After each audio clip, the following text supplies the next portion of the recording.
Picture a sunlit tailgate, burgers on the grill, kids darting between coolers, and your 7-year-old makes eye contact with Aunt June and says, "No thanks," when she leans in for a hug. The joke that follows kind of dies. Suddenly, everyone is smiling awkwardly. What would you do in that instant? Do you praise the kid? Smooth it over for Aunt June? Freeze? That split second is exactly where consent teaching lives, in small, real moments. Today, I want to give you language you can actually use tonight. Short scripts for toddlers, elementary kids, and teens. A few calm tactics for co-parents who don't see eye to eye. Quick legal signposts so you know when to get help. And some sideline tips that keep game day respectful. Stay with me, and by the end, you'll have 3 clear moves to try. So, what do we mean by consent and boundaries for kids? Not a single lecture. It's lots of tiny lessons. Your body and your feelings matter. That applies to hugs, to bathroom privacy, to phones and photos. Say it simply. You can say no. Make that language ordinary. Ask before you hug. Do you want a hug or a high five? Invite choices at bedtime. Do you want me to read 2 pages or 5? Those tiny scripts tell kids their opinion counts. Okay, scripts you can actually say. Short and usable. For toddlers, you can say, "No thank you," if you don't want a hug. I'll help with the words. For elementary-aged kids, if someone wants to see your phone or touch you and you don't like it, say, "Please stop," and tell a grown-up you trust. Make it matter by practicing it once today. You can change your mind at any time. If texting or photos feel weird, say, "I'm not into this," and come find me if someone keeps pushing. Emphasize safety and trust, not shaming curiosity. Role play is gold. Spend 3 minutes swapping roles. You be the kid saying no, they practice saying it. Then switch. Make it silly. Take the pressure off. Say brief praise right after. "That was clear and brave."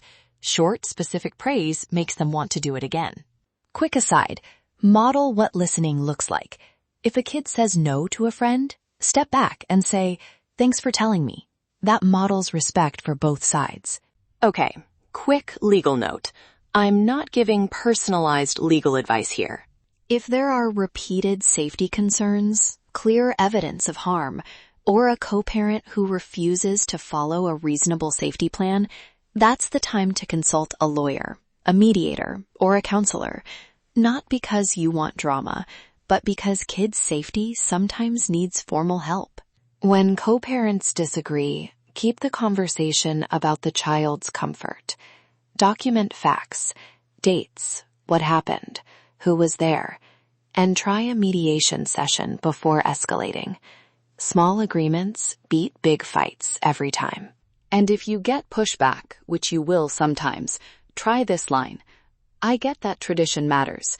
Can we try a 1-week experiment where they can opt out and we check how they feel?" It's de-escalating and practical. Let's shift to game day, because sidelines are full of teachable moments. Coaches adjusting a player's stance should ask permission. "Can I help with your elbow?" Parents waiting to celebrate until a child says it's okay builds autonomy. Fans and family traditions are great, but never make participation compulsory. If you love Eagles or Yankees rituals, swap compulsory hugs for a 5-second handshake line, or a chant the kid can join or skip. Respect is the real team value. New partners and step-parents, slow down. Ask before physical affection. A simple, "Is it okay if I hug you?" shows respect and builds trust faster than jumping in. A short music moment. I always think of Queen Latifah's UNIT. It's blunt about respect and how we speak to one another. Songs like that give kids language and context. With older kids, talk about the lyrics. What does respect sound like to you? Before we close, 3 moves to start tonight. 1. Say the scripts out loud in a low-stakes moment. 2. Agree on one short phrase across households so kids get the same signal. 3. Model consent in public. Ask before hugging, step back when told no, and praise the use of words. Which of these could you try tonight? Even picking one makes a difference. Small, consistent steps change family rhythms more than a single big talk. If this episode raised something in your household, repeated boundary issues, a safety worry, or a co-parent who won't cooperate, please seek a professional. A family law attorney, mediator, or counselor can give tailored steps. For general questions, keep listening. For direct help, you can email me to set up a free 30-minute consultation at danielle@thelegalassistantcenter.net. If this helped, hit subscribe so you don't miss our next conversation about law, love, sports, and pop culture. And if you want me to walk through a situation on the show, drop a comment or send a note. I read them. All right, let's chat. Thanks for listening to Danni's Den. If you have a specific legal issue that you are looking for assistance with, please send me a direct message or email me at danielle@thelegalassistantcenter.net to book a free 30-minute legal consultation to see if I can help. You can also drop me a comment in the comment section.